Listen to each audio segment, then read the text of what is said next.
I would not have somebody do heavy lifting on a Bosu ball. That's too far for me. Don't need to. Do some of my stuff before the lift, do it after, and then, your lift is going to be better and you're going to build on what you gained from that lifting. So heavyweight stuff definitely has to be on a stable surface. But if you do my stuff, you'll be able to lift more weight. Because I don't think that without an unstable surface, you can really get all parts of your being integrated. That's my experience. That was Dr. Edythe Heus, and you're listening to the Just Fly Performance Podcast.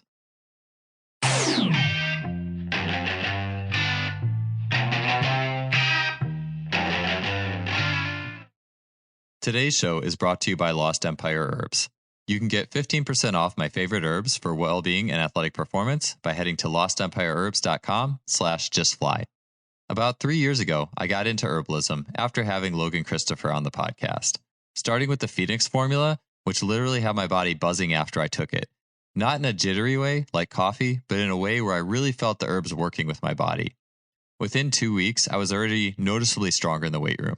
And ever since, I've made herbalism a regular part of my training regimen. I've totally ditched any sort of caffeine-laden pre-workout, and I really enjoy using supplements that come directly from the earth. Lost Empire Herbs was started by Logan Christopher and his two brothers to help bring back the lost empire of nature and our connection to it, and to bring the power of herbs to the general public. Again, if you want to see my favorite herbs, such as Shilajit, which has been mentioned by other podcast guests on this show, Phoenix Formula, and more, as well as get 15% off your purchase alongside a 365-day money-back guarantee, head to lostempireherbs.com/justfly.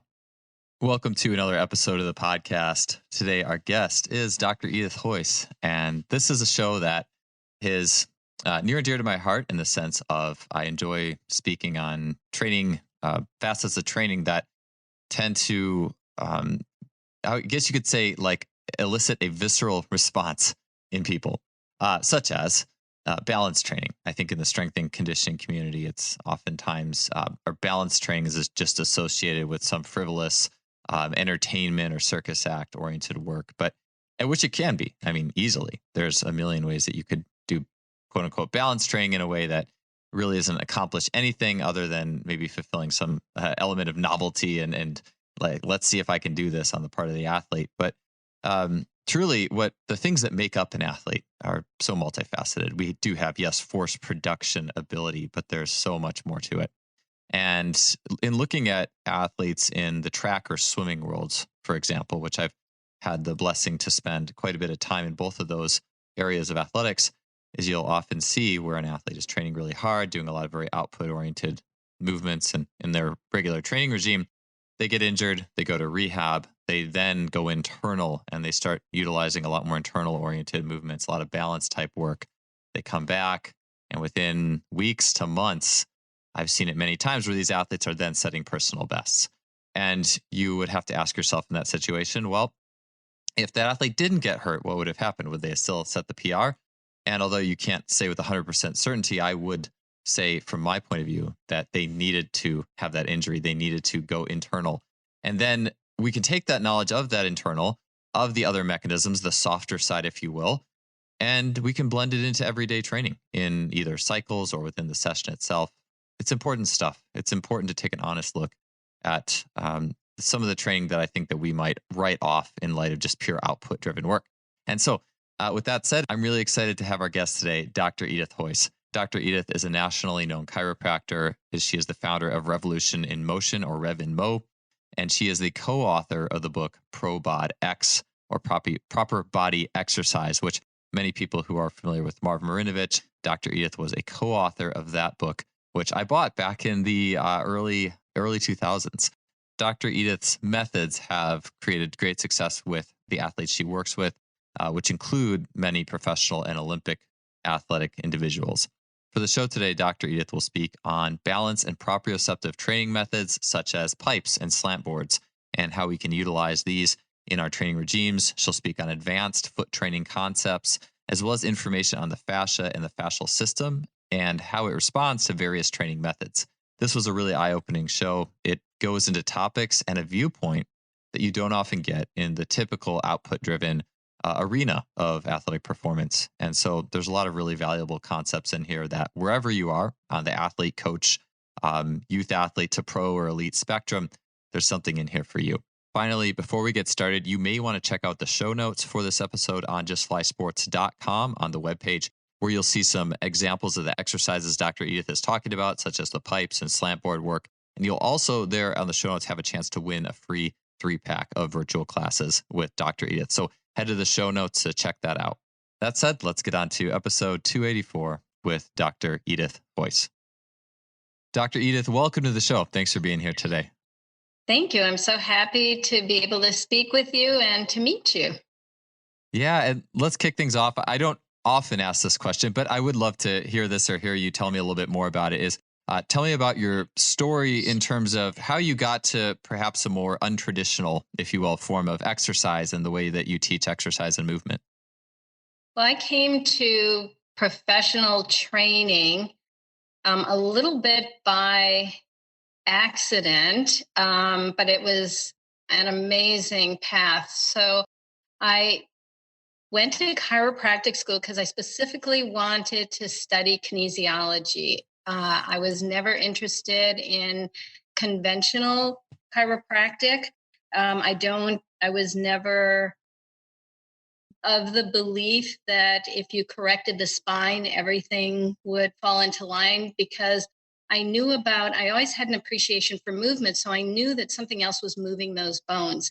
So I went specifically to specialize in kinesiology and to get a real strong neurological background. So I ended up with a practice in New York City of very challenging neurological cases, because this was 1982. I started my practice.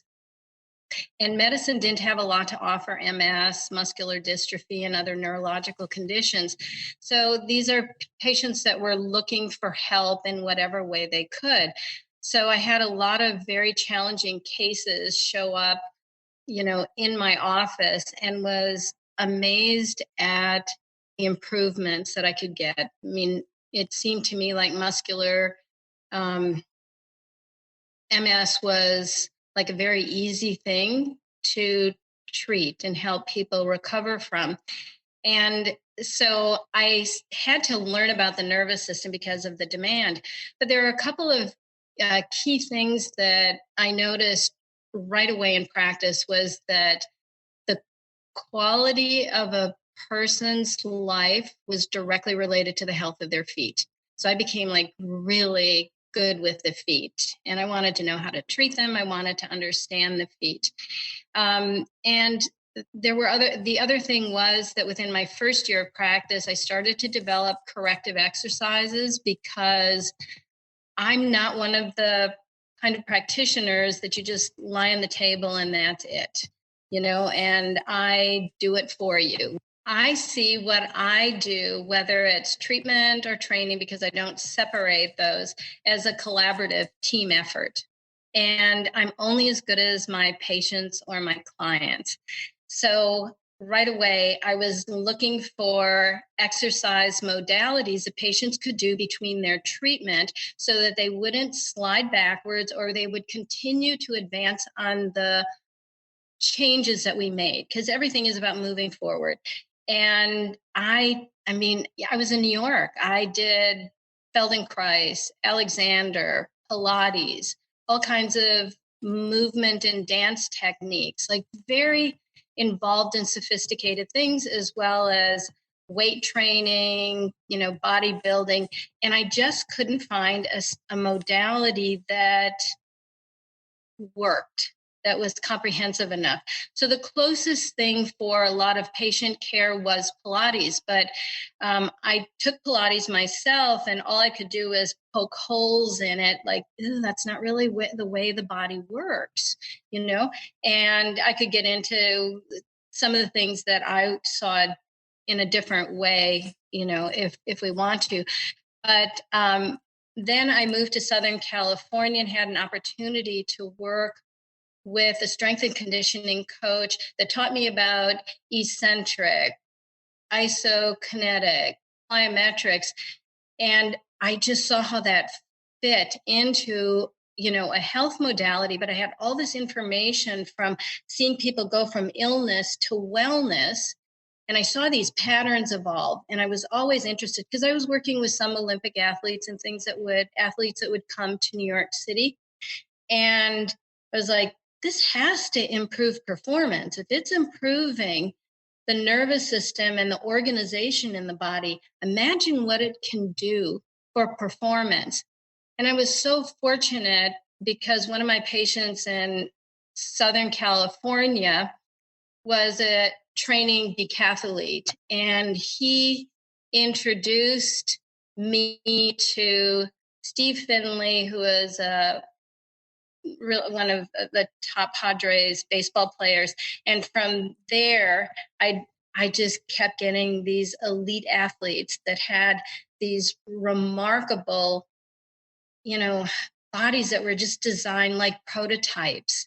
And I got to see that everything that I saw in the human body going from illness to wellness could be applied to performance. Things like the importance of the feet, the importance of instability, what I really saw made up the core, sequencing.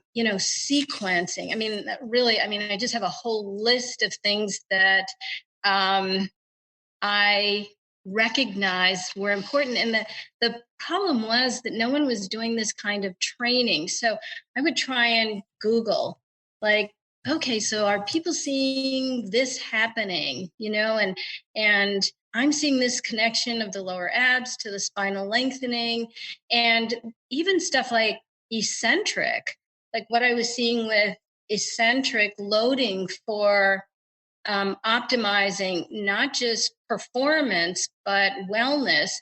A lot of that information didn't start coming out until about 10 years ago, so there was a lot of information that I was seeing, observations I was making clinically that I was applying that were working phenomenally, but we didn't have an explanation for exactly why they worked. So that's why I keep studying neurology, fascia, everything I can to try and explain why what I see works so well. You're part of your journey that's really interesting to me. It's almost the opposite of, I think, many strength coaches. And I'll just speak for me personally, as I look at what you were doing. You were doing like Feldenkrais, Alexander, like things that I would say are soft versions of exercise, internal versions of exercise. And then you met a strength coach that taught you more of, I would say, more the hard side, the more output driven elements. And I think that, well, I know for me personally, and a lot of people, it's the reverse. It's a lot of strength coaches start in outputs. It's weightlifting and outputs, and how much did you lift, or how fast did you lift it, XYZ, and all these numerical output driven things. And then a lot of times I'll see this in athletes, like an athlete will train that way or with that emphasis and then get injured and then have to go to rehab, and then everything becomes internalized and they start working the other side of it. And then they come back and they get a little rest from the outputs and they'll set a personal best, they'll set personal records. But you were the opposite. You started with the soft and then went to the more output side. So what were some of the things that were really, like you mentioned Feldenkrais, Alexander? In talking to you, it seems like you really understand like the slow. I know it felt with Feldenkrais too, like going slow to then go fast. What were some of the things, the core principles you really got out of those softer sides that stuck with you when you did eventually utilize that with training athletes or anybody? So let's just take Feldenkrais and Alexander technique. The deliberateness and the attention to slow, precise movement was really interesting, but I have to say that it was a little boring. Mm-hmm. I can see that. And I knew there was a way of accessing that small, refined movement in a dynamic way. And that's why I came up with what kept my interest. Uh, so that's where instability came in, because you have to use all those tiny movements in a very um, organized fashion, and you get immediate feedback on your results. You don't get immediate feedback. I mean, with Alexander, you do, but you are also very dependent upon a teacher to take you through those kinesthetic movements, which is fantastic, but it has limitations. And I also think that I always knew that I could get it done more quickly and more efficiently than that, and sort of more engaging multiple parts of the body. So that's why I train the way that I do. It's not without an incredible amount of observation, perception, trial, and error. I've always studied movement, I didn't realize this until 5 years ago, that I've been studying movement since I was like 4 or 5 years old. And I remember trying to get my brother to cross his eyes and move his eyes independently. And I realized that a lot of things that interested me about the nervous system was probably me trying to fix a broken brain.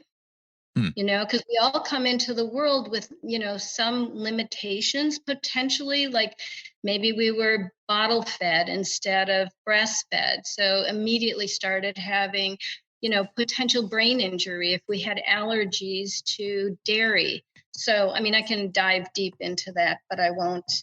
But those are all the sort of things that I consider when I'm working with somebody. I want to explore, why are we not getting the response from the nervous system or the fascia that is possible. So we always see that there's way more potential than people actually realize they have. And that's really exciting. Yeah, I have this list of questions, and I hope maybe as we go through them, I'll circle back on some of those neurological elements that can cause movement dysfunction, because I know sometimes, and especially now, I used to be very my full-time work was in the college sector for 12 years before I got in the private sector here recently, at least on a full-time basis. And I noticed like some athletes, young athletes I work with are they work hard and they're awesome in I love training them, but like they're such poor movers. I think to myself, this has to be more than just the sports they play, because they've played sports that, they've grown up playing sports. Like, what else has happened to the point where they have this like style of movement now? And so I think, yeah, like you're saying, like maybe there's some other things that have happened along the way that have neurologically impeded them from being able to express their full abilities. 100%. I've always said that we really lose some of our best athletes with the kind of training that they do. And I would get some teenage or athletes that would come in and get treatment, and they're like, oh, he's going to be the next best shortstop. And I'm like, you know what, come visit me when you're 17. Because a lot of times, if they don't make it to the time that they're 17, it's so critical, then, you can have, what seem like fabulous natural athletes, and it's all trained out of them pretty much by the age of 17. Yeah. So with some of these critical abilities, and kind of looking at, I almost look at the balance ball and that kind of work is, if you had all the way on the left is just pure Feldenkrais, just super slow, and all the way on the right is just like, I don't know, maximal sprinting and like heavy lifting and those kind of things. And it's definitely in the middle, and maybe a little bit more towards the left. But so often the strength and conditioning community here is like balance, and they immediately just think, oh, well, that's like surfing, or that's not usable because your foot isn't solid on the ground, or you can't express maximal force against a barbell or something like that. And there's these mental, I think, barriers that people have with quote unquote balance. Could you go deeper into, you answered it already a little bit. You were saying how like balance gives you a feedback mechanism. That's not just, if you didn't have that, then the feedback's just, well, did I lift the weight or didn't I? Did I run the time I wanted to or didn't I? Like so could you explain a little bit more about how to use balance in restoring like the neurological effectiveness of the body and helping athletes to become better? Great. So, balance isn't for me just standing on unstable surfaces. My training involves instability, which I know is a critical part of training, but there's a lot more to it. But if we just stick with the importance of balance and why training unstable is important, um, it is a form of novelty, and the brain thrives on novelty. So when we challenge the body balance wise, but also I challenge them texturally, the texture that you're on, we get feedback. Our nervous system, our fascia, all gets feedback from whatever surface we're on. And when you take away that feedback, you dampen the brain's engagement. And so if we say right away, stability, so gosh, the brain is so interesting, and I keep studying it, but there's so much to learn. There are colleagues that I have that are really brain experts that I pick their brains to try and get some answers. But instability just simply, makes the cerebellum work. The cerebellum is a part of the brain on the back of the skull, 2 lobes, and actually it has expanded over time with our evolution. So it seems to be getting more and more important. And you'll understand why as I tell you just a little bit more about it. So the cerebellum is a relay place. So it gets information from the body, and that includes the fascia, the muscles, the joints, the vestibular system. So it's perceiving what's going on. It's interpreting the information and then sending it to the brain. So as it takes the information in from the body, it's refining it before it sends it to the brain. Then the brain takes the information and makes a decision. It goes back to the cerebellum, which edits it again and then sends it back to the body. So do I have to say any more about the importance of balance training in how we move, the efficiency? So I can put somebody on the flat side of a Bosu ball and I use it diagnostically. So balance challenges help me identify what somebody has to do to improve their overall performance, their overall being. But so just to go back to the cerebellum. So the better the cerebellum is working, and we can train the cerebellum with instability, with piano playing. We can do all these cerebellar exercises that upgrades it. So that's immediately going to translate into our performance, our sports, or any action that we do. So another thing is that scientists believe that the brain actually evolved for control of action and movement rather than cognition. So there's this cute little story about sea squirts, because sea squirts in their life, the early part of their life cycle, they swim around and then they find a place to anchor. They anchor and they eat their own brain and nervous system because they don't need it anymore. Isn't that cool? I mean, to just think about the importance of the brain and the nervous system when it comes to movement. So I do everything to refine the perception of our outer and our inner environments to be able to respond as precisely as we can, and to any stimulus, and the thing is that we've got internal stuff going on all the time that affects our performance. Like, if you've got your gut motility too high when you're ready to do a sport, that's a distraction that your brain is going to be thinking about that, and your cerebellum is going to be saying, okay, what's going on? What's happening with the vagus nerve? So it's going to distract you from optimally performing. So we can train you. That's where balance comes in, so that your inner and outer environment better communicate with one another. And that just immediately improves performance. So the other thing is, so we all know how important like the mind is in sport and things like that, but the cerebellum is really tied in with everything that we do. So if you think about balance, physical balance, upgrading the cerebellum, what about balance in all parts of our life? Decision making,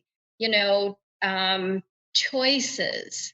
Like just to give you an idea, like if you drink too much alcohol, what happens? Your movement's terrible. You make bad decisions. You really don't have good judgment.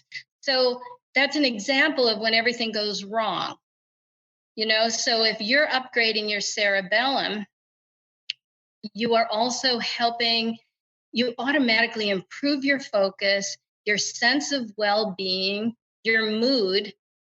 I mean, you're a better athlete. Not only are you better at your sport, you're enjoying it more, you're less prone to injury, and you're better equipped for recovery.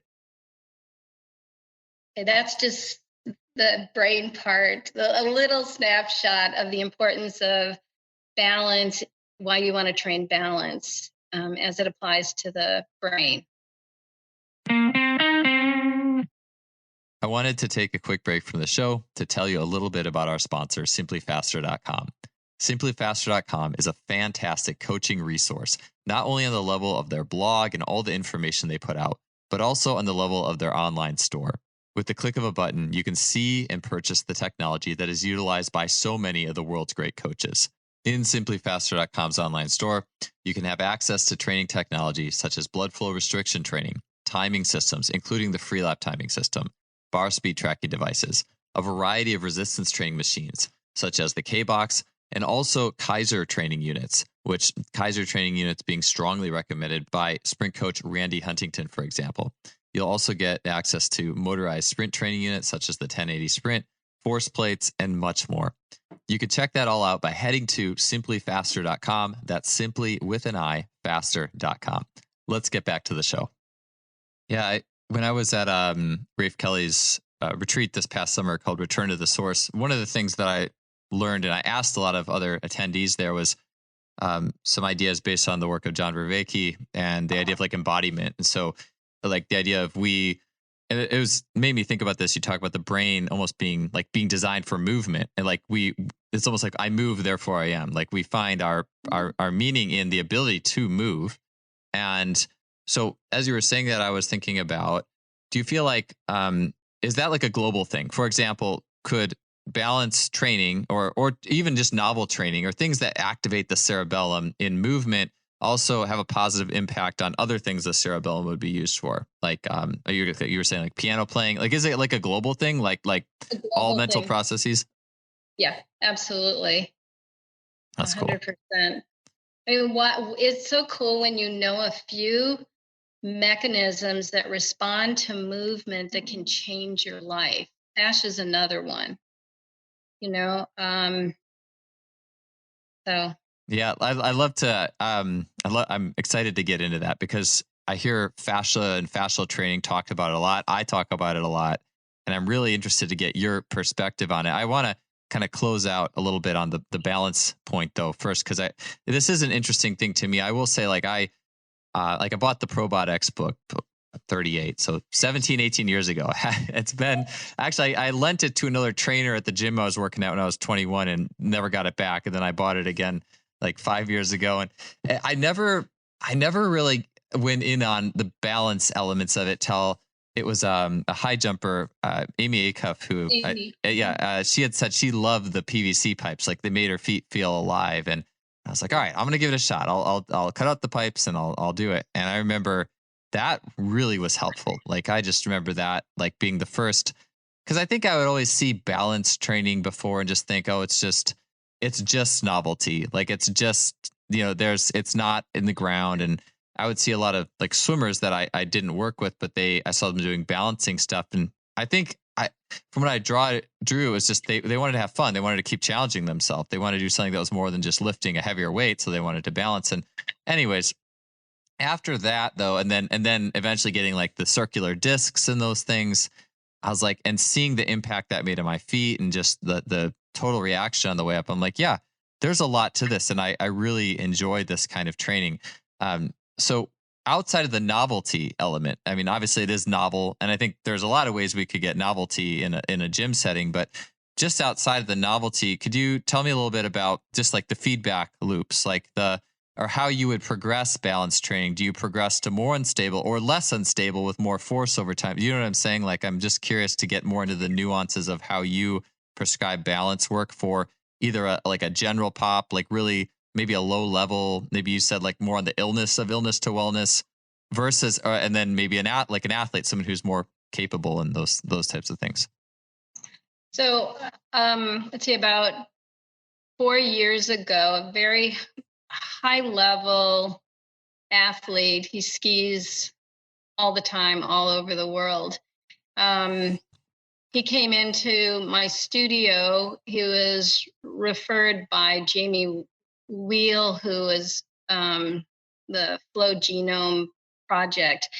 And I put him through, a workout, and he was, as many athletes are, shocked, humiliated, embarrassed, which I try not to do. It's all self-directed. And he realized how far he had to go as an athlete. And even though skiing is very unstable, he goes fast, change of terrain, he still wasn't well organized enough to, balance. And he is one of the presidents of a senior living company. So it's called Meridian Senior Living. And he said, do you think you could design a program for seniors? And I thought, that's not I didn't think that was like going to be my wheelhouse, and I thought, you know what, I'm creeping up there,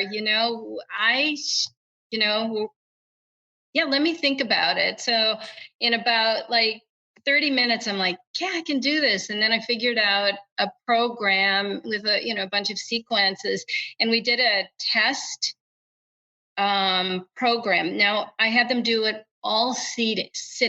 So they had, the inflatable cushions on chairs that had arms on it. Their feet were on pipes, on discs. I had them doing many versions of my exercises. And I thought, well, it's probably going to take a lot longer. I was blown away. Like, first of all, they would kind of doze off. They didn't, then they were wide awake. They were looking forward to this every day. Their walker heights had to be increased. So you can do it sitting. But the interesting thing is that one of the components that I think is critical in training is a perception of risk.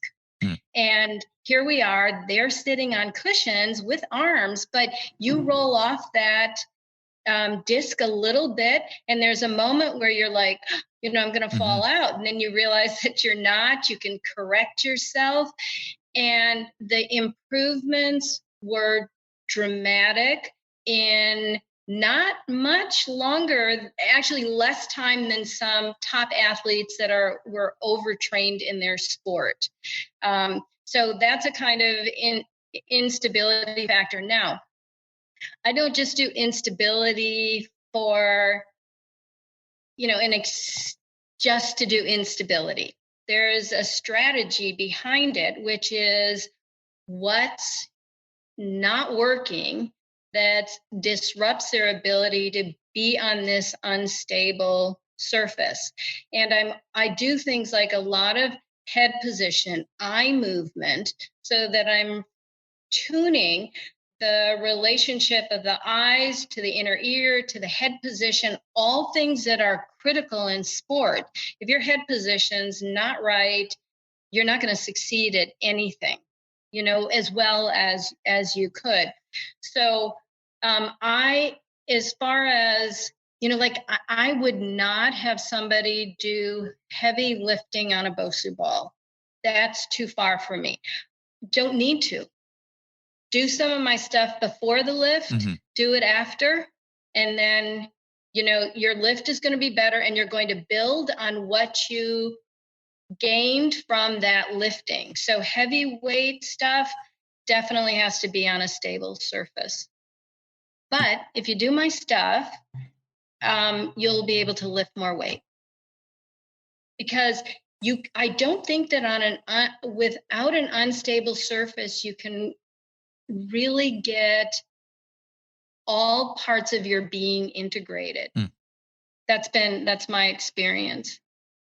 Or it takes I just don't think it can be done, because I see the people that haven't done it, and I see the problems with not having it part of their training program, both for performance, rehab, and longevity. And I would say that if the most important thing for me in sports performance is longevity, because we build, our knowledge, our experience creates, wisdom that then that information can be taught and trickle down to younger players. And I think that we miss a lot by making our athletes just a commodity. Yeah, I definitely agree with the longevity. I think it's very easy to take athletes and throw them in a weightlifting program that increases his intensity very quickly. And you'll oftentimes, okay, well, your 20-meter dash got a little faster. Your standing vertical jump got better. We're on the right track. But after a few years, where do you go from that, for one? And then two, like in that course of time, likely all the balance systems and really attacking that proprioception and that's impact on the cerebellum is oftentimes ignored. It's funny you mentioned the distinction. I think it's like not trying to stand on PVC pipes and squat a bunch of weight or the discs. And because I think we live in a culture that's so all or nothing, like we just like to polarize everything.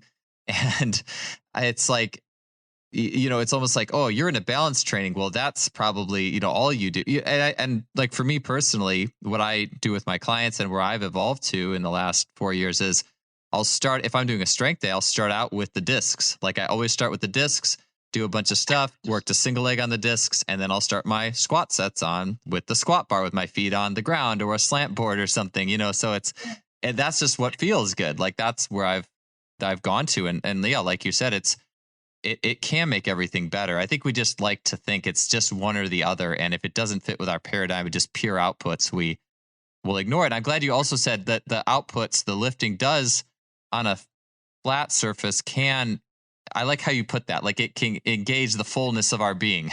I think like the sciencey term would be just motor outputs, but like, I like the way that you put it. It's a very holistic kind of vibe to that.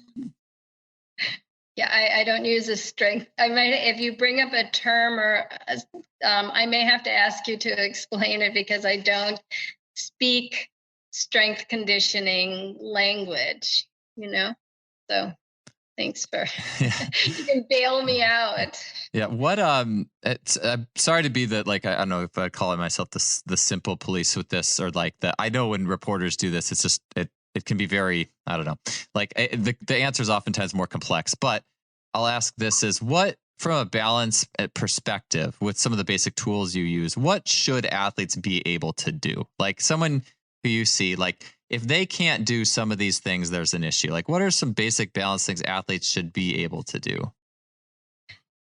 Okay, so I think I would like to phrase that a little differently. Sure. So if I put somebody on the flat side of the BOSU ball, standing on one foot, if I don't see that they're able to engage their lower abs, lift their torso, lengthen their neck, and relax their back, and if I'm seeing that their alignment is inadequate and that there's too much tension, then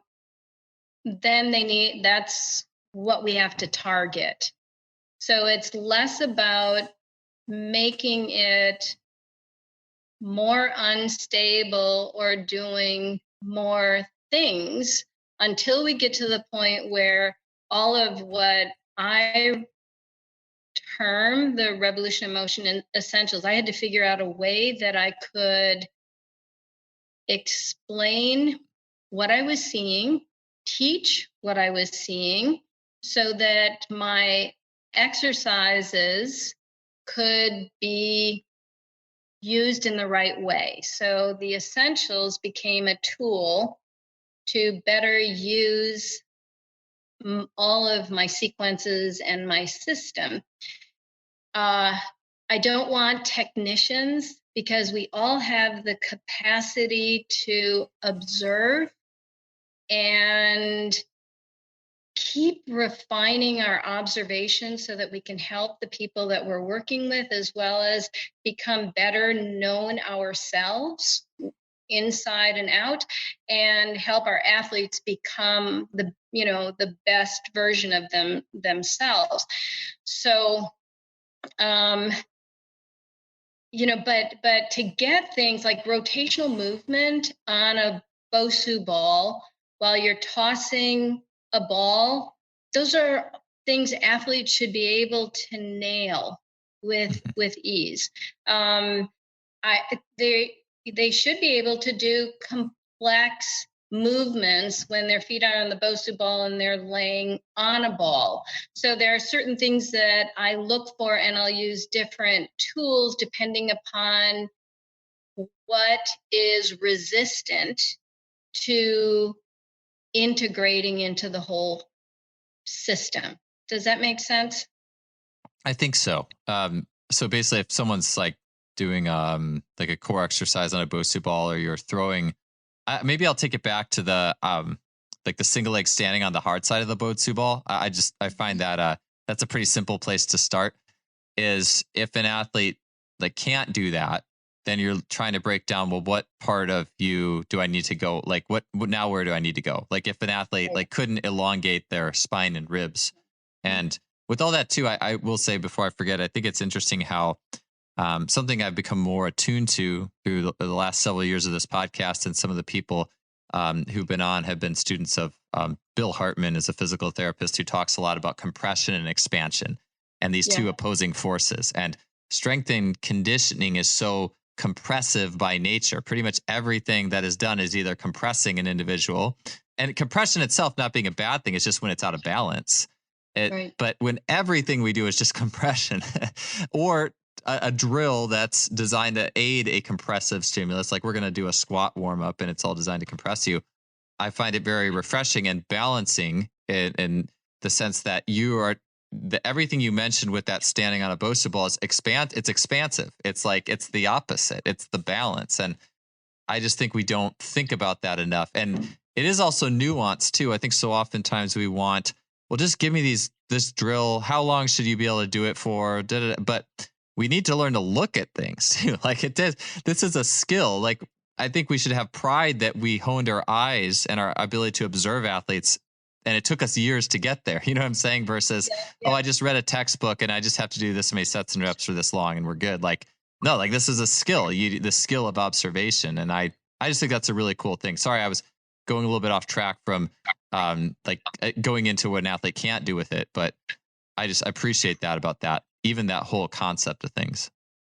I just want to throw some things in. I think about, I work with some biomechanics people, are hitting, coaches or throwing coaches. And there was a comment that this biomechanics guy said, he's like, I really got, these athletes, your athletes, to really, like, it doesn't take much to get them, to follow the cues or whatever directions. And he hadn't like really registered that it had anything to do with the way that I train athletes. But the whole thing is that we want to automate as much as possible so that there's not much thinking involved, so that when you do have a skill that you actually have to learn, you've got more bandwidth for that skill. Yes. And so that you're not using all your bandwidth to like what's my, I have to step up to the plate, or, where's my footing for my sport? So I love that they just get better at their skill, and my whole thing is, let's automate everything that we can. Our body is designed for automation, to work as a unit. And then like I just remember always thinking about the flow state, because like I was 16 and skiing, and man, that was my first experience of getting into flow. And it's like the rest of my life was about trying to capture that. And so I always thought, what, there's got to be a way of training flow, because it shouldn't just be like the exclusive domain of high level athletes, or jazz musicians, or whatever. It's like that should be accessible to everyone. And when I was working with Steve Finley, we were doing an interview, and he's like, yeah, I call this my in the flow training. And I'm like, wow, that is the nicest thing anybody ever said, because that was like a lifelong goal of mine, to make that accessible, because it's almost like a spiritual experience. So anyway, all of the training that I do, when you get things, that dialed in and automated, you're that close to the flow state that you get to just drop off into that flow state, because you're riding the edge. Like, why wouldn't you want to give that gift to everybody? Why wouldn't we all want access to that? So I don't know how we got on that subject. Anyway, okay. So much for that deviation. No, I like that. I think about that a lot. I mean, it fits with, in this world that we have, the way that we have the sport industry right now, we have people who are specialized as a strength coach. And it's like, so oftentimes the thought process is, well, this is my job, so I'm going to teach all these skills of lifting to all these athletes whose sport is not weightlifting, or, and like you said, it's like, well, now we're taking up all this mental bandwidth to coach all these people up in these lifts. And I mean, again, we need to do things safely. Like, we don't want people getting hurt. But on the flip side, if like my career, if I feel like a really important part of my career is getting someone to nail all the little nuances of an Olympic lift, and you're a baseball or a basketball player, like, I think about that. And again, I do think I am definitely one who wants to do things well. Like, if I'm going to do something, I want to do it well. And so when I have been coaching athletes in that department, I try not to burden with details, but I do feel compelled. It's almost like the nature of what you do to want to help someone with that. But I also, as I've gone along, I realized, well, if I could just have athletes do things that, like you said, are automated, like anything with a balance disc, I feel like is very largely automated, because there's only like really one way. The body's going to kind of find the one way that's the best way to do that. And it's not a conscious, like, I'm thinking 1 + 1 = 2. It's like more of a subconscious kind of, I'm letting my body figure this out. But that's how we learned everything as kids. I mean, I look at how I even learned to do, like, as a high jumper, and everything I did in track was largely self-learning. And every time a coach told me to do something else, it only just decreased my performance. And that's just largely a function of some of the ways the coaches were teaching me. There's lots of other ways, but anyways, I always will go for I will prioritize the self-learning, the automated, in response to what you're saying. And I think that doesn't mean that I'm a bad coach. It just means I've gotten a little more wise in my selection process, and helping athletes to use more of the internal workings rather than having to consciously, like, slug their way through their training. Right. I want to add something, though, that the automation can't happen if you've got obstructions. And that could be things like densification in the fascia, or neurological, injuries, and that, or any injury that could create a dysfunction in the organization to be able to access and use the automation. So that's why I really look, like, are they able to use their feet? What's happening with the relationship between the lower abs, the ability to relax the back?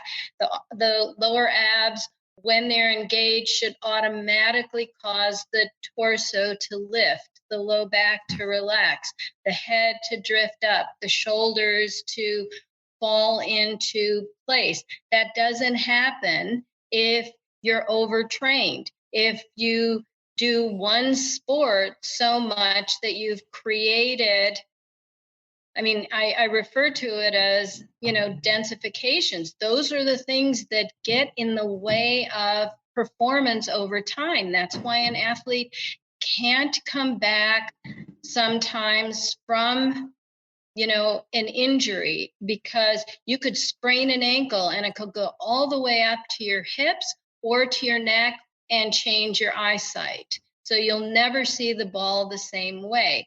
So, people go for rehab, which I really, it drives me crazy, because I would, an athlete would say, I'm going to start working to you after I do my rehab from injury. And it's like, no, they have to go on simultaneously.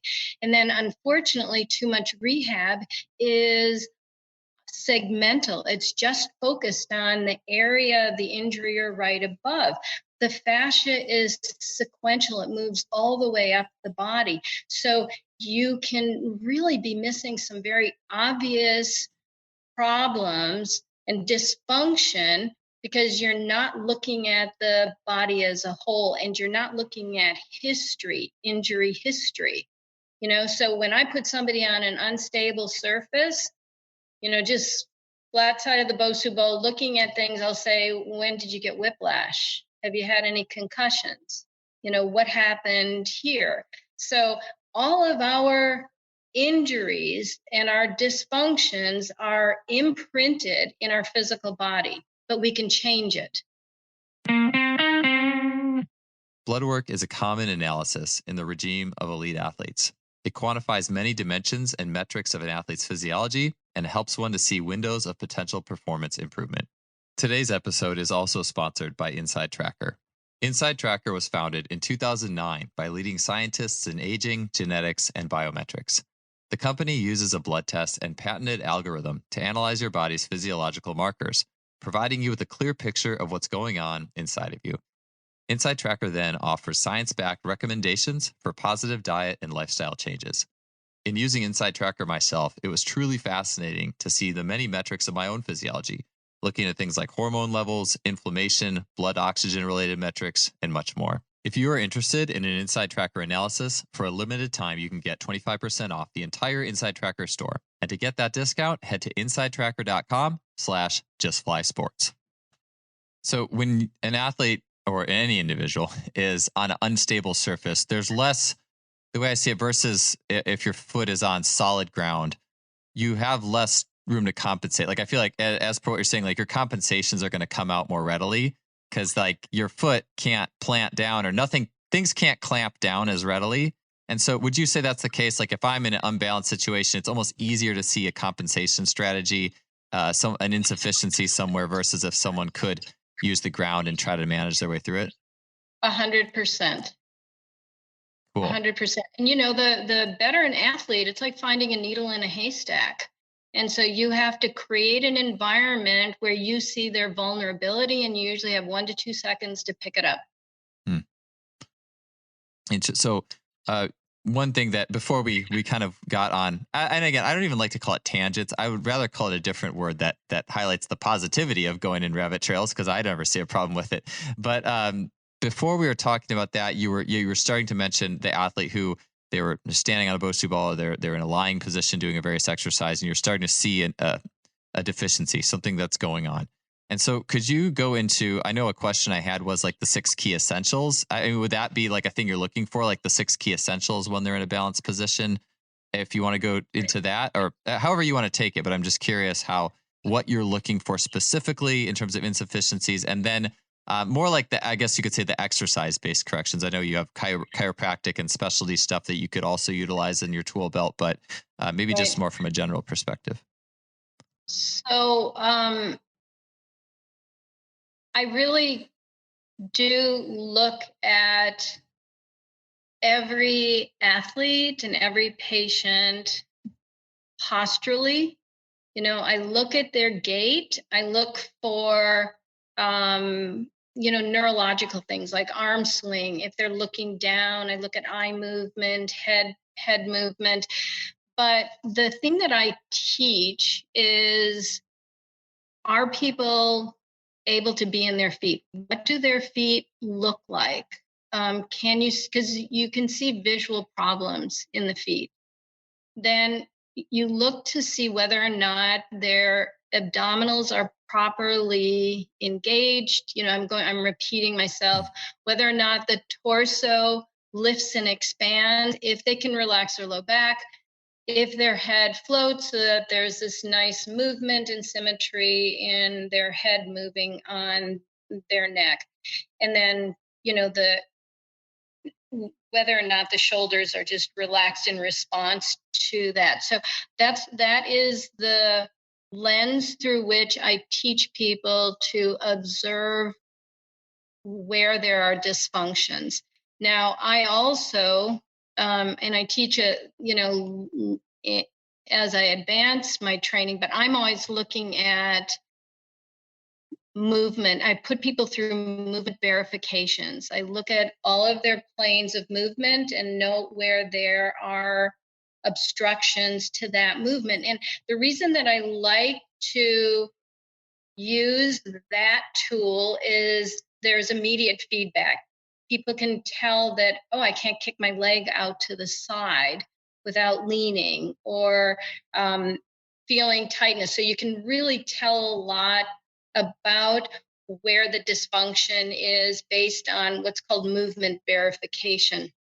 So to sum it up, I use the 6 essentials, I use movement verification, and I use neurological observation and testing to assess athletes and patients. Yeah. So maybe just to dig into, I'm sure if we went through the details of all 6, that would be like a 3-hour show. So maybe just explain to me a little bit, maybe like the feet and the abs. I'd be really interested, because I think those are, we've talked about I've had lots of conversations on the feet in this podcast series. I haven't gotten into the abs as much. One of the things, at least with the potential linking between those two, Chong Ji, who's been on the show and talks a lot about foot training and fascial training, has talked about like almost the idea of feeling when you're doing foot-based work, like feeling it in the abs. And I think about feeling, even like I've done some sprint variations that I could, if I feel things in my abs, especially low abs, it does feel more connected. It feels better. All that to say, I'm just curious what your thoughts are on looking at someone in their feet, are their feet doing the correct thing, and then in the abdominal region. So one of the things that I love to do, because you brought up the pipes, is when you turn your feet in to do the pipes, you want to make sure that you're pressing the inside of your heels in and your toes are trying to pull the pipes apart. So you're getting this rotation. You're creating tension, a rotational tension that is really terrific for conducting the fascial tension from the feet up. And you can use the abdominals or the torso lift or the head floating to move the pipes and the pelvic floor, move them in and out. So when you train that, it's pretty easy for people to get where they're connected and where they're not. And that's a type of fascial continuity, but I really try and keep it as simple as possible by just keep relating to all of those essentials. So, but I will try and break. So the feet are an interesting, in so many ways. I always, if you look at the number of muscles, then if you look at the neurology and the brain, there's so much real estate in the brain dedicated to our feet. It's almost as much as our hands, but not as much as our lips and our face and our tongue. So when you've got that much of the brain dedicated to something, it's really important. Now, also from a fascial perspective, it's one of few places that there's superficial fascia and there's deep fascia. And even like the superficial fascia is right underneath your skin. So like when you bend your elbow, you're stretching the skin on your elbow that tells your brain that you've just brought your hand to your shoulder.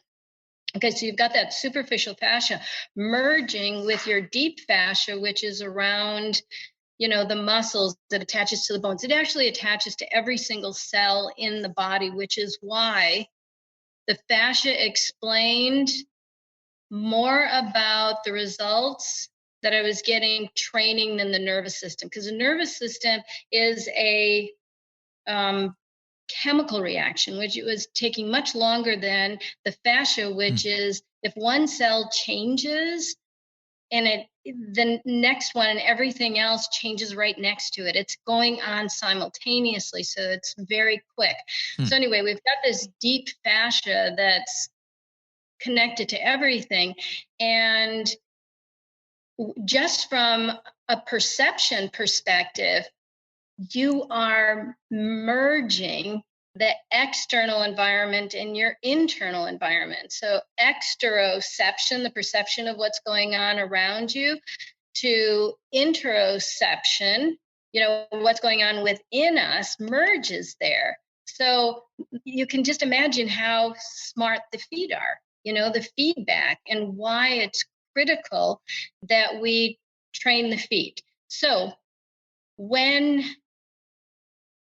and honestly, you can do a squat and notice that the pressure into your feet into the ground is influenced by how you use the other essentials. So how you use your abs and vice versa. So the goal is like, how well can you use your abdominals? And it's hard to separate the right use of the abdominals from the torso lift, the spinal lengthening, because they're interconnected through the pelvic floor via the 7 layers of fascia of the pelvic floor. So it's hard to separate those two, but you can just lift yourself out of a squat using your abs and your torso with your feet. Your arches will get higher and work more efficiently or effectively, and your toes will work better, as you improve all the other essentials. So does that answer your question? It does. It does. And so, for people listening to this, I know this isn't video, and I'll in the pre-roll, I'll hopefully make a note to myself just to describe at least the PVC pipes. That's just the most easy and accessible for everybody. I know a lot of my online clients will say, go cut some 4-inch PVC pipes for yourself. It's such a simple tool. The discs are a little more complicated, but I'm not terribly complicated. But so if I'm standing on PVC pipes, 4-inch pipes or whatnot, and I'm squatting down, I in my head, what's running is as I'm squatting up and down on these pipes, I can play around with the length of my spine or what's happening with my abs and noticing how that's changing the pressure in my feet. And that would be a simple place to start. Right. The other thing that you can do is a lunge where your foot is on a slant board, and people can make their own slant boards with a cutting board and a book. But the slant board, when you do it, and it's on my website with the arch downhill, or on our YouTube, arch downhill. So you are augmenting the arch of your foot, and then your knee will track right over your second and third toe, and you're so much more solid in a lunge position because you are using your feet the right way. Gotcha. So with that slant board, because that's interesting, I've seen you utilize the slant boards. We built a bunch of the gym I work at built a ton of slant boards and for squatting, and I've recently started using them for just single leg stuff too. And David Weck actually sent me these Weck decks that have it's like a slant as well. It's got an interesting double slant to it, and I use them for deadlifting or Romanian straight leg deadlifts a lot, or hinging. Anyways, I've been using that a lot more, and I was thinking about, so arch downhill, that means that is Does that mean that the high point is your pinky toe or the high point is your Yes. big toe? The high Point's big. point is your pinky toe. Ah, got it. Interesting. Yep. I've seen a lot of And so people do what? lunges the other way and just with the slant the other way. So I was just curious. Yeah. So the slant the other way doesn't create the right amount of tension to actually take advantage of the what's possible from your feet on up. I mean, it's not bad to train that. I train it in all positions, but I would say the most potent is the arch downhill. Yeah. Even though it's the hardest position, it is the position that gets things dialed in accurately, because then your knee, your medial knee is supported. And then so because the fascia has like a spiral design, which in my opinion is like if you had to train a single plane of movement, it would be rotation. Yeah. Because rotation is what lengthens the spine. It forces the lower abdominals to anchor and optimize all of your abs and your low back. So I could go on and on about that. So that's why I will allow people to struggle through the arch downhill a little bit, because when they find it's solid. And you're not going to get that same benefit from just doing big toe training, because there are a lot of trainers that focus on the big toe. And that, in my experience, that's an unwise thing to do.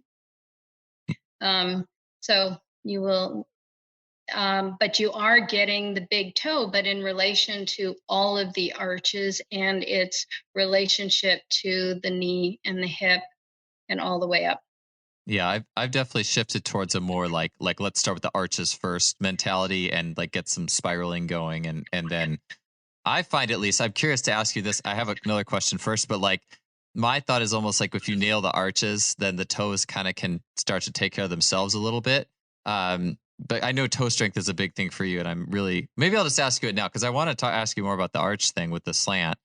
Maybe I'll just ask you that now as I'm on that trail. So thoughts on, toe strength, train the toes, big toes, little toes, like that kind of thing. And also in light of, maybe I said it too, because I don't like people act like gripping the toes down and like a rush into the forefoot too fast, like type way, if that makes sense to you. Anyways, I'm just curious with your take on all that. So I think it's important to train every joint of every toe. I know that it's a lot of joints that seem insignificant, but I'm just going to share a personal experience that I was coming down the steps and I almost fell, and I realized that I had lost the distal joint of my fourth toe. And I'm like, ooh, I wonder what happened with that. So I started I'm like, okay, why does that joint need some extra support? So, I definitely do the fascial exploration because I know that has to do with what's called the lateral plane. But in the meantime, I thought, I'm going to play around with what people can do. And so I found these toe separators that are silicone, and it was great. And now I'm a big advocate. I encourage people to train that way because it teaches your toes to reach out so that you actually get you get more out of your connective tissue. So the fascia goes all the way to your toes. Nothing's insignificant. Like I was horrified when I read that, the appendix is a vestigial, organ or whatever. And then in the article, they were saying that the little toe may become a vestigial appendage. And I was horrified because that's a critical part of everything on the way up. Just because you don't use it, because we break it a lot because we're not training it. It doesn't know where it is in relation to the rest of the foot, but it can create hip problems. It can go all the way up. So value every joint of every toe. And it's not hard to train it. Yeah. I will say with the pinky toe for sure, comes from my mentorship under Darian Bars. Just like athletes who can't lift their pinky toe tend to be people who kind of a lot of times it's almost like they're stuck on the outside of their foot. Like they can't get towards that pronating inside edge with power. And they also don't tend not to have very good formation of the arches if they can't move that pinky toe at all. If it's always like stuck or it can't like lift at all. And so that's definitely one toe that I've definitely like really worked to mobilize with people. Or like the toe yoga thing where you like lift your big toe independent of your little toes and then lift your little toes independent of your big toe and that kind of thing. Yeah, it's fun to be able to do. But speaking about yoga, there are yoga forms that you lift your toes up through the exercise, and I just think that's a bad idea. What can you explain that? I'm curious. Like, so like a lunge with you lift your toe up, or what do you? No, there's a yoga technique where you do a lot of postures lifting your toes off the floor, and that I don't think is a good idea. Okay. Because we need, Interesting.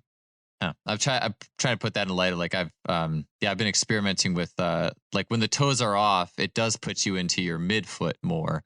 But then eventually they the toes come down and create some more stability in the front. And like you said, like especially not falling, like if you were going to fall over, there's that important element there too. So I'm sure there's a balance with all that. That's interesting with the yoga. Yeah, I just had a show with Katie St. Clair about some like squatting with where you don't get to use your toes. Maybe that's different than actively lifting them. I mean, I've done some active lifting movements with them and I find it interesting in lifting the arch, but what's the negative that you think would happen if you do those yoga poses without the toes on the ground? Well, you're reducing your balance. Also the nerve. I mean, look, when you're on the cold surface, you lift your toes up because your toes are more sensitive to even temperature. So they're more sensitive and aware of the surface that you're on. So it's super important to use your toes from that perspective. And I can understand with lifting, though I want to go back to that.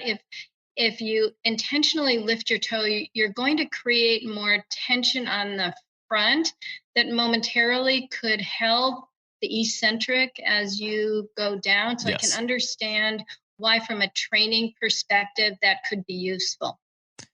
I'm always trying to take where I'm at and look at it from all angles. And I will say to athletes who have a hard time with the eccentric loading and have a hard time lifting their toes, where everything's like just flat, a lot of times they'll feel that the most in the toe extensors. Like that's where it's the hardest. And I'm like, well, if we do this all the time, like constantly, you're probably going to strain your toe extensors, like on some level. You could. I mean, again, I do find use in toes up stuff, but I also see the potential, like I do see what you're saying with that, like especially if you're like trying to avoid like falling over or positions where you would need your toes.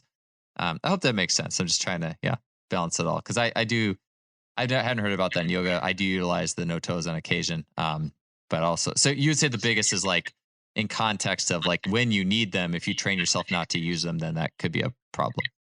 Yeah. Yes. Yeah, just try to so with the slant board intrigues me. I want to get back to that because as I said, I've seen a lot of people slant it towards the pinky toe side, and I intuitively though, I've done it both, and I feel the other way where it's like the big arch of the foot is downhill. I feel way more tension running through the foot as a whole. There's way more fascial tensegrity when you do it that way. I've also seen athletes who are a little like overpronated actually not be able to handle that very well just because they don't have the tension. Like what could you explain like progressing that and go into that a little more? I just think that's really interesting. So, I came up with all the 4 positions on the slant board. Now, when the toes are downhill, I love that because you get to feel every joint of every toe. It automatically creates space. Generally, I mean, some people have restrictions and you have to get down and move the toes apart, but the kneecap automatically tracks over the second and third toes. So you've got this nice alignment that prepares the fascia and the brain and nervous system for, sort of maximal balance and whatever strength is needed at the time. So then I always thought, for the longest time, I thought, you need to train the arch uphill. And then I found that the arch uphill is, in my opinion, probably the least needed of the 4 slant board positions. So if I only do 2 positions, I'll do toes downhill and arch downhill. I like toes uphill. You never want to bend your knees, and that's a good exercise to teach people to lengthen their toes when the backside is extended. So it kind of continues that tension all the way down the backside to the toes. Did I answer your question? Yeah. Actually, I'd like to get into that a little bit more, because I love the simple things, like a simple slant board. So many people have it in the gym, and you could just turn it 4 ways and experience training. And I like to do single leg, like toe touches and RDLs, or like throw the med ball back and forth. And so your favorites are arch downhill, and then why do you like toes downhill, like a plantar flex position? What's the benefit of that for somebody? Because the weight distribution allows you to get all the way into the ends of your toes. And the kneecap in a slight knee bend will always track. If in rare cases, the knee goes in or out, then I explore, why is that happening? And usually it's a knee problem, that there's been some history of injury or surgery to the knee. But it's the best way for people to feel their feet and dial in. The arch will be high, as high as it can be. So, you know what? I know how we got onto this was you ask about people that pronate so much. Now, it's very interesting, because there are some people that look like they're pronating more than they are, just because of the kind of a unique design to their feet, that there's more thickness in the arch area. So I really look at function. Like, in the arch downhill, does their knee track? What are they doing with their toes? But you can progress it from a very minor angle all the way up to a higher angle. So it can be progressed. So on somebody with, pronation problems, I would start toes downhill and then do arch downhill. And I would get them into a lunge on, with their back leg on the ball as quickly as possible. Got it. Okay. Yeah. And that makes sense with some other podcasts I've done where people have talked about doing like a split squat with the front foot, with the heel elevated in the front foot, because that helps. I think it naturally gives the person a little more external rotation in the front tibia. It helps them to track and utilize elastic energy better than a lot of times if they're flat footed. So that kind of fits with just the ability to track in that situation, does fit with things I've heard from other people as well. Just a little bit different schools of thought. But so that would be the first place if someone's like, I guess, overpronated, and then you could start working in the arch downhill type slant situation. So the other thing that I would look at with somebody with a pronation problem is what's going on with their pelvic floor. One of the things that I train is the pelvic floor, and wow, you're not going to get the feet working optimally if you've got pelvic floor issues. Yeah, because that like pulls the fascia, that tugs the fascia upward, that leads to the middle arches then, right? Right. Gotcha. So that's it. But they train it. It's trained incorrectly. So one of the things that you mentioned earlier was, talking about expansion.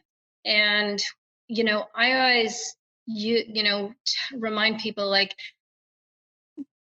there's no point in expansion or flexibility if you don't have the rebound.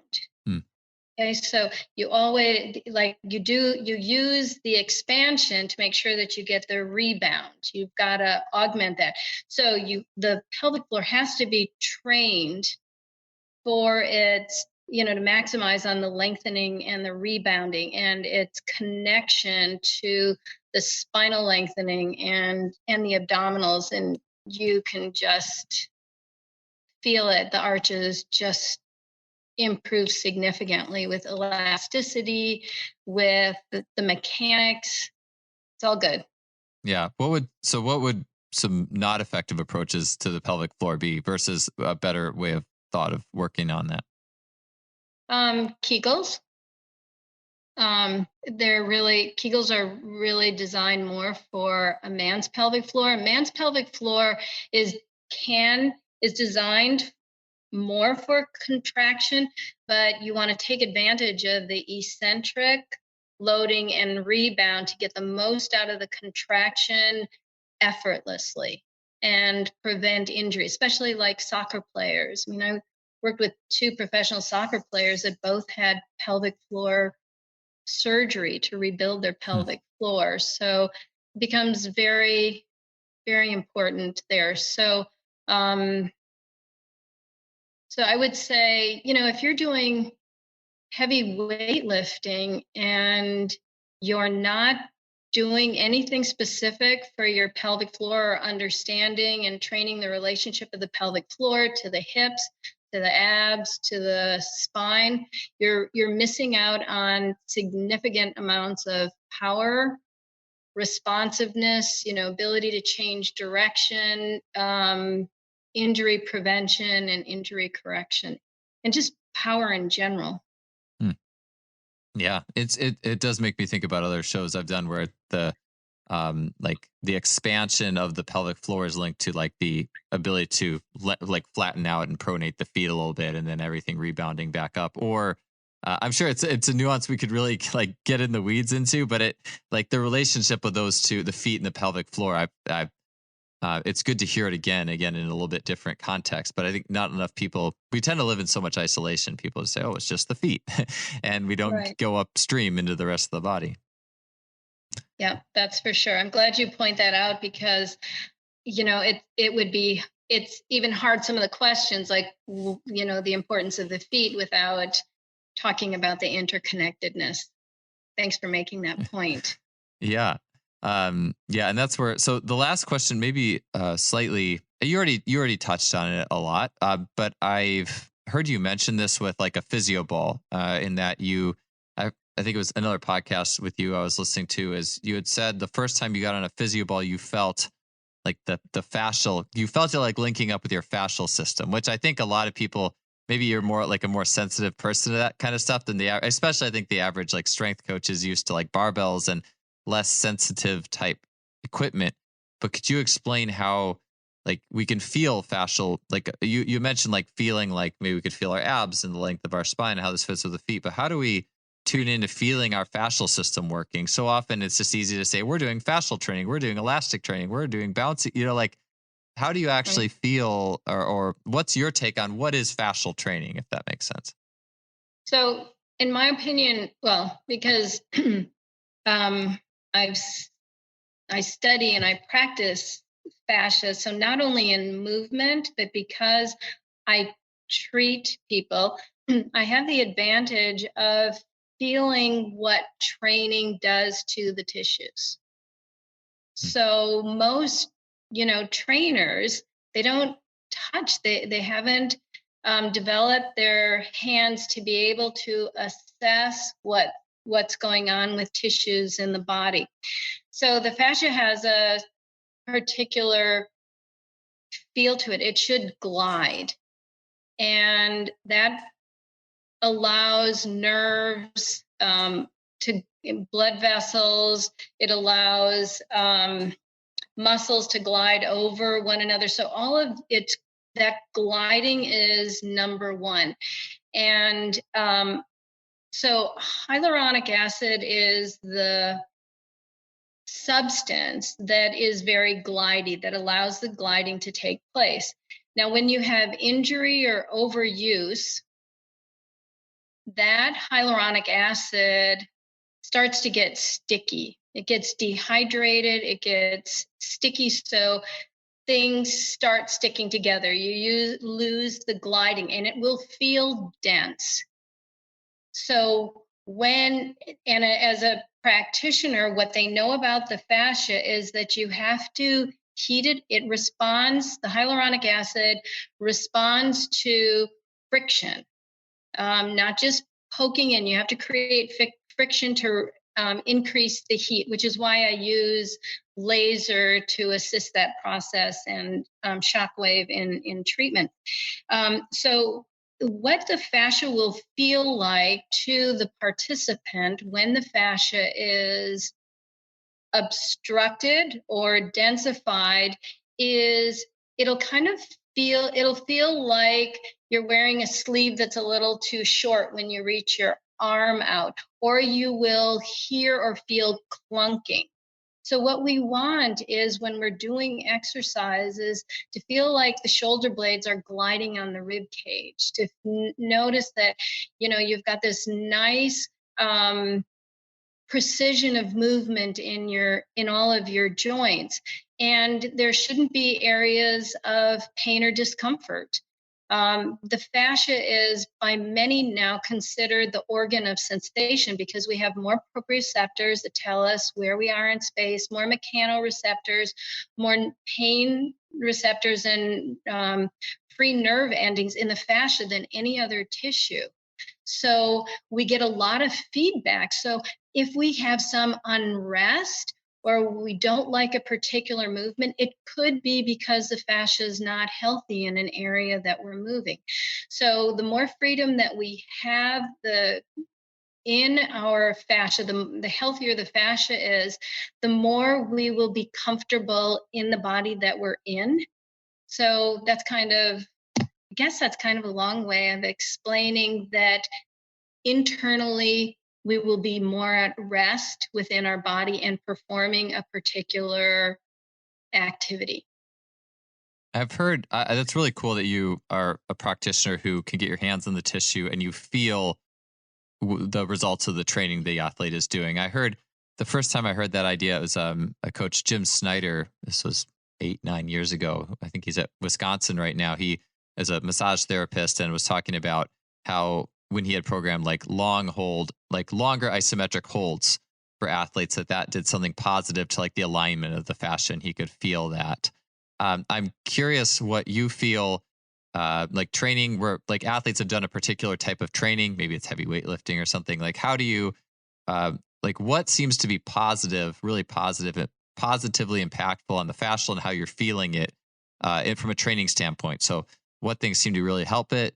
What things seem to really take away from it? And then also I'll throw in there, like, what do you think about like lacrosse balls, right? Like rolling the foot with a lacrosse ball, or some of the manual tools athletes self-use, in terms of what you feel in the fascia there? Okay, so the fascia, and they know this because, so I study with a stechofascial manipulation, which is the gold standard universally. Carlos Stecco has dissected more unpreserved cadavers than anyone in the world. And so it's a different picture. The body is completely different when it's unpreserved. It's the only way that you can actually see the fascia. And the studies and it's very cool because they also, in the last like 6 years, they have developed high resolution ultrasound so you can actually see the fascia, so you can see what the fascia likes and what it responds to. It doesn't like held positions. Holding a posture more than 10, 15 seconds straightens out the collagen fibers, and you lose that waviness, which adds to elasticity of the fascia. So don't hold positions. You want loading that's continuous and changing. It responds really well. This is my experience to eccentric loading, like isokinetic. I developed a pool workout in 1998 that is amazing for the fascia.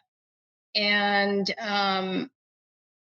so what I see is any sort of repetitive sport is going to create those densifications, and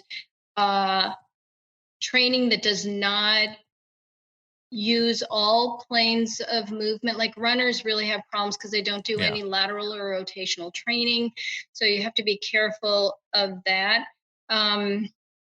So let me just think what else when it comes to I think those are like the key elements, but because, oh, I know the other thing is that you asked about the texture. Now I use texture. I don't use the PVC pipes anymore. I use pipes that have ridges, on Oh them, yeah. and there's a particular Yeah. kind of foam that they have on them. It's actually a circular ridge, which I like. I also, on my slant board, I put a very specific type of rubber that wakes the feet up. So it's because of the sensory cells that are in the superficial fascia that's conducted into the deep fascia. So the superficial fascia has connectors that go with fat between the two layers that go to the deep fascia. So you can make significant changes in the deep fascia just by what happens in the skin, the superficial fascia. So that's why the tone of the exercise ball, the type, like I get Hmm. my balls from Italy. I'm really particular about all of the equipment that I use to optimize on the fascia. And I don't like most fascial tools. And I think people should not treat their fascia without knowing that fascia is segmental. I'm sorry, it's sequential. It's not segmental. So there are fascial techniques that just focus on, say, the hip. And that's not, you've got to look at the fascia in the feet if you're going to treat the hip. Look at the fascia high up on either side of it. So that was why I was attracted to the Stecco fascial manipulation, because I had studied other fascial techniques, but I looked in their textbook and I saw that they had this fascial sequence, and I'm like, oh my gosh, here's a technique that sees the body the way I see movement. And so then I started studying with them, and it's just been magical because I mean, how well connected they're seamless in how they work together, the treatment and the exercise. So some of those tools are way too aggressive. The fascia, you're going to create densifications in the superficial fascia generally. So I'm making a general statement. It's very individual, but my recommendation is that, get online, look at the sequences that the Stecco have laid out. And if you find areas of a problem, look above and below that area if you're going to treat yourself, and never treat fewer than 3 points in a sequence. Got it. So in terms of take home points from that, it's interesting because I'm trying to reconcile at least, I was like, oh, with these isometrics, like Jim Snyder was talking, or with Jim Snyder, or even like I've heard a lot of like NBA strength coaches, they'll use like 30-second isometric holds for the tendons. Like they'll talk about for tendon, like analgesia and stuff like that, and like a positive effect there. But maybe I'll just say this is I do know like I talk about a strength coach, Jay Schrader's methods on this podcast a lot, and they'll do like long isometric holds, but they're actually extreme slows because he emphasizes that you're actually pulling into it slowly over time. So maybe that also being more positive for the fascia than just holding rigidly. Like it does make sense. If you're rigid, like if you're completely rigid, you're dead. So like there is like that element versus like a slow, subtle, like you're pulling or there's an intentional pulling. Maybe that's like I'm just trying to kind of see where I fitting that in that paradigm. But the texture seems like that's the easiest thing then. Like if there's just being aware of the texture, whatever you're on, being at a physio ball, the ground, your feet, like I love running in the woods with minimalist shoes, so I feel the ground. Like yeah, I know we don't really pay much attention at all to the textures in the gym. Usually it's just a cold metal bar, which in some ways is cool, but it doesn't give us much beyond that. So any other thoughts on texture and how we can interact with it, or even like a slant board, right? Like a flat slant board. Any other thoughts on texture in the gym and interacting? I think I think that I would phrase it like, I want people to think about even the shoes that they wear, the inside of shoes. Some shoes are very rough and they create problems all the way up from the texture of the shoes. And so just our day-to-day textures, I mean, they know, children that have some sensory overload, they're very particular about the kind of clothing that they wear.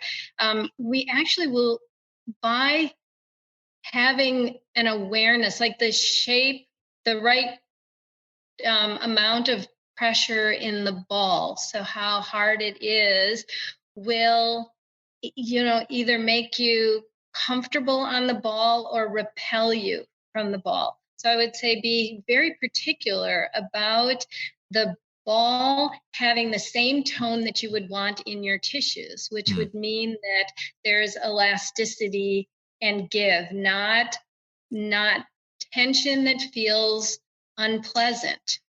So we basically we want to get whatever it takes to get the most out of our performance, and that performance doesn't have to be sports performance, but ease and comfort in our body to better accomplish whatever we want to do. What do you feel like being on top of the ball? What do these things feel like when they're in your hands?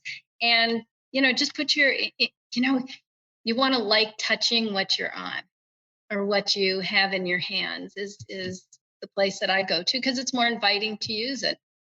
Yeah, I definitely see it with the ball. It's funny because until you just mentioned it, there's nothing that I almost dislike more than a really kind of deflated exercise ball to do. It just because it's so it's like deflating. It's like it doesn't feel reactive. It feels slow. You kind of sink into it like you're sinking in the sand. And I almost would, for me to help me understand, I almost look at that as the core. Like, how do you feel on how that should be inflated to where you're feeling bouncing reactive, and then everything else you work with kind of should have some level of that. I think, it's again things we don't think about, but I've always hated deflated exercise balls. They drive me nuts. So it's good to hear that. I can't even look at somebody on a deflated ball. I just have to look away. I can't unsee it because it has a visceral response. That's funny. I think that's a great place to start though for so many people, because that's something we're all so very familiar with, and like just feeling the way the body reacts and the vibration that comes off of it. I think that's really a really interesting concept, and something that is almost like it's an easy anchor to understand the concept. Well, hey, Dr. Edythe, I know we had a lot of questions and we only got through a few, but that's totally okay, because any of these could have been a massive show, especially like fully getting into like the different 6 elements of traits of performance and all the body is so complex. There's a lot to talk about, but for what we chatted about, I learned a lot, and I really enjoyed speaking with you today. I mean, we just talked an hour and a half on probably about 4 questions. So I thank you for your time. I really appreciate it today. Oh, my pleasure, Joel. I love talking to you. I love that you are like really an organic mover, that I can speak, with you on some of these, sensing kinds of things that are critical to making us all more comfortable in our bodies, better athletes, and just better human beings. So thank you for the opportunity. Yeah, thank you again. I really appreciate talking to you, and I'm excited to get to work and next time I'm training and really feeling out these concepts. So I really appreciate the way you brought it forth.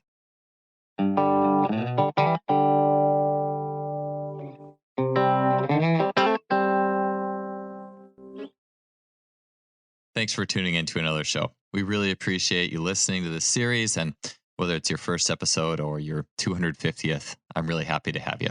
Have a great rest of your week, and we'll see you on the next show.